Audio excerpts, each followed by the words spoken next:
Morning, my friend. Yan, maraming jogging ngayong Sunday, mga karels. Yan. Yan, maraming ngayon ang nagja-jogging mga kapalangga. Ha? Good morning and happy Sunday sa inyo dyan. Sa araw ng Sunday, kaya ba tulog pa? Mga karels, kaya ba tulog pa ba? Or always gising?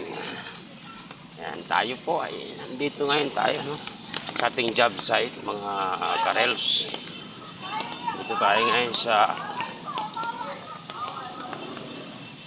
yan, marami po, no? Marami nag-jogging ngayon mga karels dito sa lungsod ng Pasig, mga karels.